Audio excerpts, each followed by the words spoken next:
ଚାଲିଗଲା ବାପା ମାଙ୍କର ଜୀବନ ପୁଅକୁ ବିଷ ପିଆଇ ଦେଇଥିବାର ସନ୍ଦେହରେ କଟକ ଶିଶୁ ଭବନରେ ପିଲାଟିର ଚିକିତ୍ସା ଜାରି ରହିଛି। ସବୁ ପ୍ରକାରର ଉଦ୍ୟମ କରାଯାଉଛି।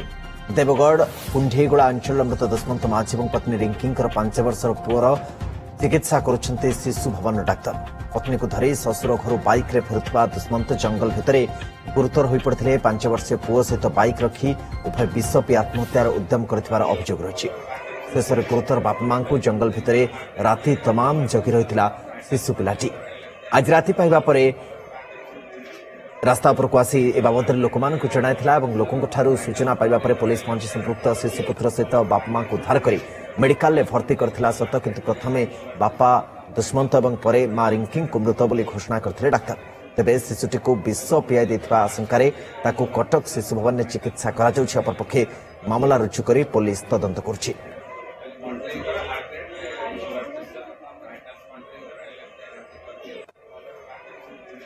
अधिक सूचना देउछन्ति संबलपुर ब्यूरो चीफ संजय जेना।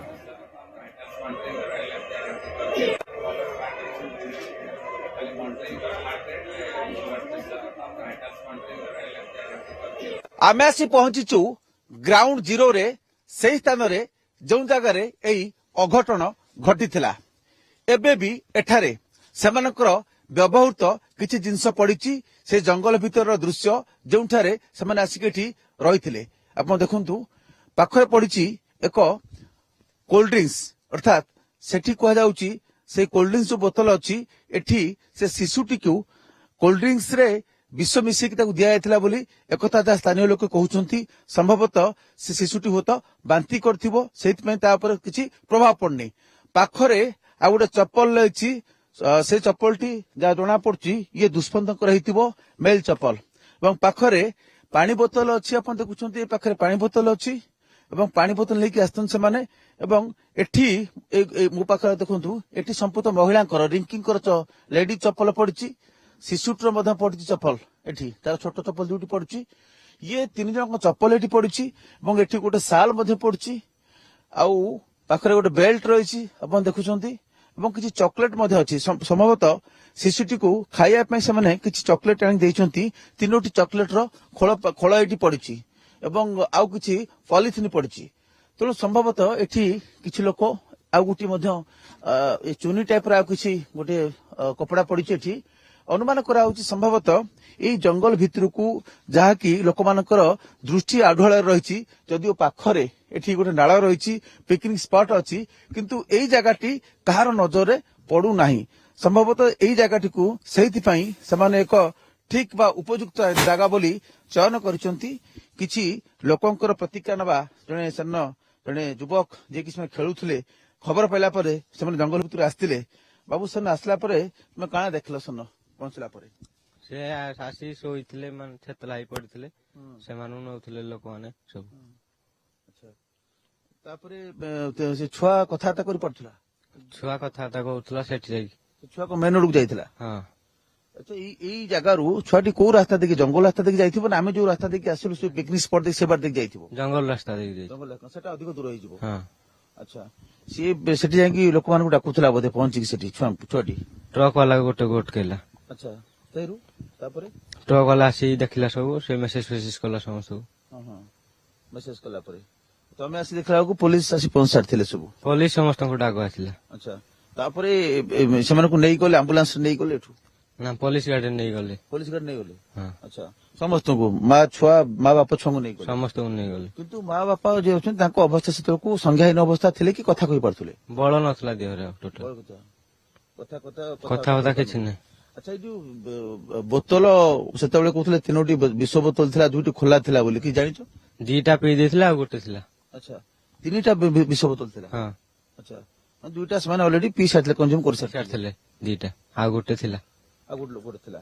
ओके आउ किछि स्थानीय लोक अछन जो माने कि एठा को जदि आसी नथिले रास्ता ऊपर से दृश्य देखिदिले आगु आसीबे आप माने से देखिले कोन से देखिले रास्ता ऊपर एटा 53 नंबर जाति राजपथ पाखरे जाय लोक मैंने गदा होते बेसी भिड़ होते कौन है आसे पचारू पाखे भी भीतर गोटे केस पुलिस भी थे 2-3 जन लोक भिड़ होते खाली देखिले आपण पाख गाँव आसतु रोड ଗୋଟେ କାମ କରୁଥିଲୁ ଦେଖିଲି ଯେ ରୋଡ ସାଇଡରେ ଲୋକ ବହୁତ ଜୋର ଠିଆ ହେଇଥିଲେ ତାପରେ କଣ ଗୋଟେ ହେଇଥିବ ଆଉ ଦେଖିଲା ବେଳେ ଏଇ କଥା ଘଟିଛି ଆଉ ଯୋଉ ସ୍ଥାନୀୟ ଯୁବକ ସେ ଆମକୁ ଏଠି ଲିଫ୍ଟ ଦେଇକି ଏଠି ଆଣି ପହଞ୍ଚିଲେ ଜଙ୍ଗଲିଆ ରାସ୍ତା ଭିତରେ ସେ ଯାହା କହୁଥିଲେ ସେମାନେ ଏଇ ରାସ୍ତା ଦେଇକି ଯାଆନ୍ତି ଅଭ୍ୟସ୍ତ ରାସ୍ତା ସହିତ କିନ୍ତୁ ହାତୀ ବାହାରେ ବୋଲି ହାତୀ ଭୟ ଟିକେ ଥାଏ ସେ ଆମକୁ ଆକ୍ଚୁଆଲି ଏଇ ଜାଗାରେ ବାଇକରେ ଆଣି ପହଞ୍ଚେଇଲେ ଏଇ ଯୋଉ ରାସ୍ତା ଆମେ ଦେଖୁଛୁ କଣ କହିବେ ଏଇ ରାସ୍ତା ଉପରେ ଏଠିକି ତ ଲୋକ ଗତାଗତ ନାହିଁ ନା ନା ଏଠି କାହାର ନଜର ପଡିବନି ବୋଲି ସେ ଏଠି ବସିକି କରିଛନ୍ତି ଆଉ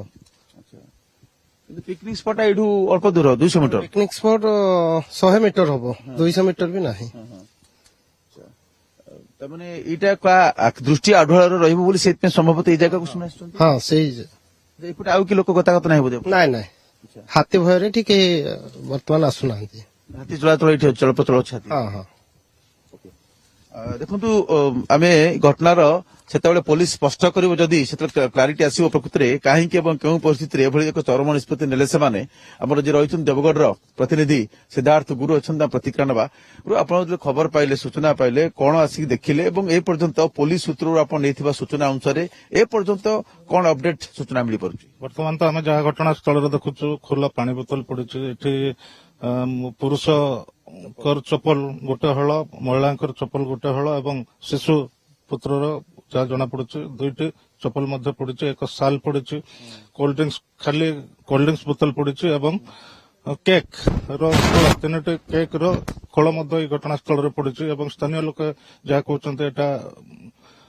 ସୁରକ୍ଷିତ ସ୍ଥାନ କୌଣସି ଗୋପନୀୟ କାର୍ଯ୍ୟ ନିମନ୍ତେ ଏଣୁ ହୁଏତ ଦୃଷ୍ଟି ଆଢୁଆଳରେ ଆଖି ପଡିବ ଆଳରେ ରହିବ ଏଣୁ ଏଇଟାକୁ ସେମାନେ ସଠିକ ସ୍ଥାନ ବୋଲି ନିରୂପଣ କରିପାରିଥାନ୍ତି ଏବଂ ଏଇଠି ସେମାନେ ବିଷ ଖାଇଥାଇ ପାରନ୍ତି ତାପରେ ସେ ଛୁଆଟି ଯାଇକି ସେଠି ପହଞ୍ଚିବା ଇଏ ମଧ୍ୟ ଗୋଟେ ଆଶ୍ଚର୍ଯ୍ୟ କଲା ଭଳିଆ ଏଇ ଜଙ୍ଗଲ ରାସ୍ତାରେ ଆମେ ବାଟ ପାଉନୁ 5 ବର୍ଷ ଛୋଟ ପିଲାଟି ସେ ମେନ୍ ରୋଡ୍ ଯାଇ ପହଞ୍ଚିବା ଲୋକଙ୍କ ସାହାଯ୍ୟ ମାଗିବା ହୁଏତ ସେ ପିଲାଟି ବୁଝି ସାରିଥିଲା ସେତେବେଳକୁ ଯେ ତା ବାପା ମା ଆଉ ହୁଏତ ମୃତ୍ୟୁ ସହିତ ସଂଗ୍ରାମ କରୁଛନ୍ତି ସେଇ ପ୍ରକାର କିଛି ଭାବିଥାଇପାରେ କାରଣ 5 ବର୍ଷର ଶିଶୁକୁ ଜୀବିତ ମୃତ ଭିତରେ ପାର୍ଥକ୍ୟ ଜଣାପଡିନଥାଏ ଏଣୁ ସେ କିଛି ରେସ୍ପଣ୍ଡ ଯେହେତୁ କରୁନଥିବ ସେଥିପାଇଁ ବୋଧେ ସେ ଡରି ଯାଇଥିବା ଏହା ନିଶ୍ଚିତ ଭାବରେ ହେଇଥାଇପାରେ ସ୍ଥାନୀୟ ଲୋକେ ଯାହା କହୁଛନ୍ତି ଯେ ଶିଶୁଟି ତାର ମାଙ୍କର ଭେଣ୍ଟି ବ୍ୟାଗ୍ ଯୋଉ ଥିଲା ସେଟାକୁ ନେଇକରି ମଧ୍ୟ ରାସ୍ତା କଡକୁ ଯାଇଥିଲା ଏବଂ ଟ୍ରକ୍ ଚାଳକଙ୍କୁ ରାସ୍ତାରେ ଅଟକେ ଏ ସମ୍ପର୍କରେ ସୂଚନା ଦେଇଥିଲା ଏବଂ ସ୍ଥାନୀୟ ଲୋକେ ଜାଣିବାକୁ ପାଇଥିଲେ ଏହାପରେ ପୁଲିସ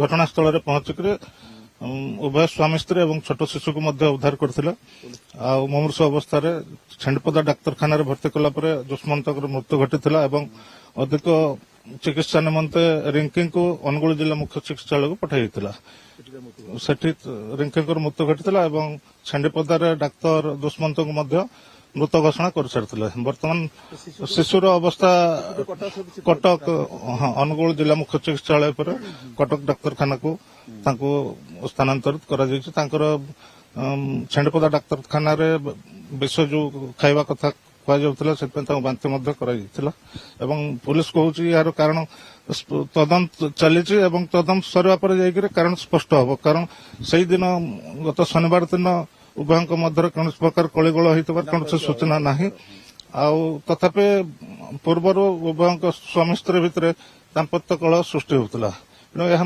ମୁଖ୍ୟ କାରଣ ହୋଇଥାଇପାରେ ବୋଲି ପୁଲିସ ଅନୁମାନ କରୁଛି ତେବେ ତଦନ୍ତ ପରେ ଯାଇ ଯାହା କିଛି ସ୍ପଷ୍ଟ ହେବ ଦେଖନ୍ତୁ ନିଶ୍ଚିତ ଭାବେ ଇଏ ଏକ ଅଭାବନୀୟ ଏବଂ ଦୁଃଖଦ ଘଟଣା ମର୍ମସ୍ପର୍ଶୀ ଘଟଣା ପ୍ରକୃତିରେ ଦାମ୍ପତ୍ୟ କଳହ ହଉ ବା ଅନ୍ୟ କୌଣସି କାରଣ ହଉ ଏଠାକୁ ଆସିବା ଏବଂ ଉଭୟ ଦମ୍ପତିଙ୍କର ମୃତ୍ୟୁ ଘଟିବା ଏବଂ ଶିଶୁଟି ଏଠୁ ସିଏ ସୁରକ୍ଷିତ ଭାବେ ବାହାରକୁ ଯାଇକି ଲୋକଙ୍କୁ ଖବର ଦେବା ଇଏ ଏକ ନିଆରା ଘଟଣା ତେବେ ଏଭଳି ଏକ ଦୁଃଖଦ ଘଟଣା ନିଶ୍ଚିତ ଭାବେ ସମସ୍ତଙ୍କୁ ଆଶ୍ଚର୍ଯ୍ୟଚକିତ କରିଛି ସ୍ତମ୍ଭୀଭୂତ କରିଛି ଏବଂ ଆମେ ଆଶା କରିବା ବର୍ତ୍ତି ଯାଇଥିବା ଏବଂ ବଞ୍ଚି ଯାଇଥିବା ଶିଶୁପୁତ୍ରଟି କିପରି ସୁରକ୍ଷିତ ରହୁ ସେ କିପରି ସୁସ୍ଥ ହେଉ କ୍ୟାମେରା ପର୍ସନ ରଞ୍ଜନଙ୍କ ସହ ସଞ୍ଜୟ କୁମାର ଜେନା ଓଟିଭି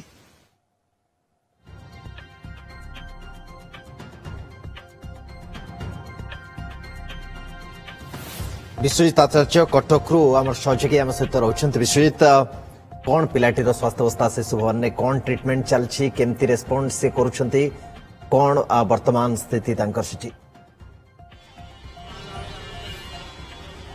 ଦେଖନ୍ତୁ ସୁନନ୍ଦନ ଯଦି ଆମେ କହିପାରିବା ରକ୍ଷେ ହରି ତ ମାରିବ କିଏ ତ ଏଇ ମୃତ୍ୟୁ କହିବାର କାରଣ ହେଉଛି ଯେ ଯେତେବେଳେ ଛୁଆଟି ରାତି ତମାମ ଗୋଟେ ଜଙ୍ଗଲରେ ଏକଲା ଥିଲା, ଶୀତ କାକରରେ ବସିଥିଲା। ସେତେବେଳକୁ ତାର ସ୍ୱାସ୍ଥ୍ୟ ଅବସ୍ଥା ଯେତେବେଳେ ଗୁରୁତର ହେଇଥିଲା ତାକୁ ପ୍ରଥମେ ଛେଣ୍ଡିପଡ଼ା, ତାପରେ ପରବର୍ତ୍ତୀ ସମୟରେ ତାକୁ ଅନୁଗୁଳ ଆଉ ଏବେ କଟକ ଶିଶୁ ଭବନକୁ ଅଣାଯାଇଛି। ତେବେ ଆମେ ଯାହା ପାଖରେ ଯାହା ସୂଚନା ରହିଛି ଛୁଆଟିର ସ୍ୱାସ୍ଥ୍ୟ ଅବସ୍ଥା ଏବେ ସମ୍ପୂର୍ଣ୍ଣ ରୂପେ ସ୍ଥିର ରହିଛି। ଯାହା ସୁପ୍ରିଟେଣ୍ଡେଣ୍ଟଙ୍କ ସୂଚନା ରହିଥିଲା ଯେ ଛୁଆଟିର ସ୍ୱାସ୍ଥ୍ୟ ପରୀକ୍ଷା ପାଇଁ ସମସ୍ତ ପ୍ରକାର ବ୍ୟବସ୍ଥା କରାଯାଇଛି। ତାର ରକ୍ତ ପରୀକ୍ଷାଠୁ ଆରମ୍ଭ କରିକି ଫୁସ୍ଫୁସ୍, ଲିଭର ଏହିସବୁ ପ୍ରକାର ପରୀକ୍ଷା ସବୁ ପରୀକ୍ଷା ମଧ୍ୟ ଶେଷ ହୋଇଛି। ସ୍ୱତନ୍ତ୍ର ଡାକ୍ତରୀ ଟିମ୍ ମଧ୍ୟ ଗଠନ କରାଯାଇଛି ତାର ପରୀକ୍ଷା ନିରୀକ୍ଷା କରିବା ପାଇଁ। ସବୁଠୁ ବଡ଼ କଥା ରହୁଛି ଯେତେବେଳେ ଛୁଆଟି ନିଜେ ସ୍ୱୀକାର କରୁଛି ସୁପ୍ରିଟେଣ୍ଡେଣ୍ଟଙ୍କ ଆଗରେ ବା ଅନ୍ୟ ଡକ୍ଟରମାନଙ୍କ ଆଗରେ, ଯେତେବେଳେ ତାଙ୍କର ମା ବାପା ଯେତେବେଳେ ବିଷ ଖାଇଥିଲେ ଆଉ ମା ତାଙ୍କୁ ବିଷ ବି ମଧ୍ୟ ଦେଇଥିଲା ବୋଲି ଯାହା ପିଲାଟି ତା ନିଜ ମାମୁଁକୁ ମଧ୍ୟ ତା ସମ୍ପର୍କକୁ ମଧ୍ୟ ଜଣେଇଛି।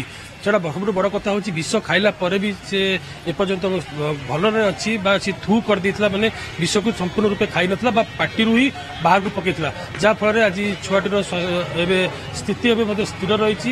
ଯାହା ସୁପ୍ରିଟେଣ୍ଡେଣ୍ଟଙ୍କ ପରିଚୟ ଯାହା ଆମକୁ କହୁଥିଲେ, ସୂଚନା ଦେଉଥିଲେ ଯେ ଏପର୍ଯ୍ୟନ୍ତ ତାଙ୍କର କୌଣସି ସ୍ୱାସ୍ଥ୍ୟ ଅବସ୍ଥା ବିଗିଡ଼ି ନାହିଁ।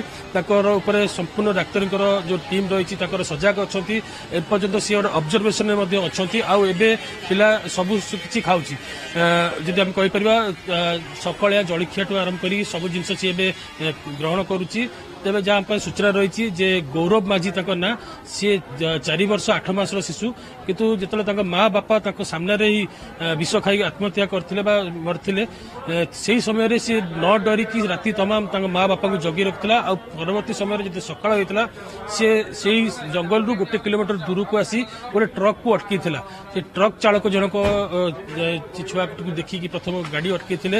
ପରବର୍ତ୍ତୀ ସମୟରେ ସିଏ ଯେତେବେଳେ ଜଙ୍ଗଲ ଭିତରେ ପଶିଥିଲେ, ଯେତେବେଳେ ତାଙ୍କ ମା ବାପାଙ୍କୁ ମୃତ ଦେଖିବାକୁ ପାଇଥିଲେ। ଠିକ୍ ଅଛି ବିଶ୍ୱଜିତ, ନଜର ରଖିଥାନ୍ତୁ। ପରବର୍ତ୍ତୀ ସମୟରେ ଅପଡେଟ୍ ଆପଣଙ୍କ ଠାରୁ ପୁଣି ନେବୁ। ବହୁତ ଧନ୍ୟବାଦ ବର୍ତ୍ତମାନ ପାଇଁ। ସମ୍ପର୍କୀୟଙ୍କ ପ୍ରତିକ୍ରିୟା ବି ଆମର ହସ୍ତଗତ ହୋଇଛି ଦର୍ଶକଙ୍କଠୁ, ଆପଣଙ୍କୁ ତା ବି ଶୁଣି ଦେଉଛୁ। ଏ ତ ହାଟକୁ ମୁଁ ଯାଇଥିଲି, ଶୁଣିଲି ଖବର ଯେ ହଠାତ୍ ଭାଇ ଯୋଉ ଭଉଣୀ ଆଉ ଭଉଣୀ ଯାଇ ନଷ୍ଟ ହେଇଯାଇଛନ୍ତି ଗାଁରୁ। ଶୁଣିଲି ଯେତେବେଳେ ଏମିତି କଥା, ଏ ଜଙ୍ଗଲ ଭିତରେ ପଡିଛନ୍ତି, ଝାମଲା ଝାଟି ବାବଦରେ ଆମର କିଛି ଆମେ ଜାଣିନୁ। ସେ ଛୁଆଟି ବାହାରି ଆସିକିନା 1 କିଲୋମିଟର ଦୂର ରାସ୍ତାରେ ଠିଆ ହେଇକିନା ଟ୍ରକକୁ ହାତ ମାରିଛି। ଏ ଟ୍ରକ୍ ବାଲା ହିଁ ତାଙ୍କର ସାହାଯ୍ୟ କରିଥା। ସେ ଥାନାକୁ ଫୋନ କରିଛି, ଥାନାରୁ ଆମେ ମେଡିକାଲ ଆଣିଛୁ। ମେଡିକାଲରେ ପଡ଼ିଲେ ଯେ ତାଙ୍କ ଜଇଁଟି ଆମର ଛେନପଦା ଥାନାରେ ନଷ୍ଟ ହେଲେ, ଆଉ ଭଉଣୀ ଆମର ଅନୁଗୁଳ ଥାନାରେ ଅନୁଗୁଳ ମେଡିକାଲରେ ନଷ୍ଟ ହେଲେ।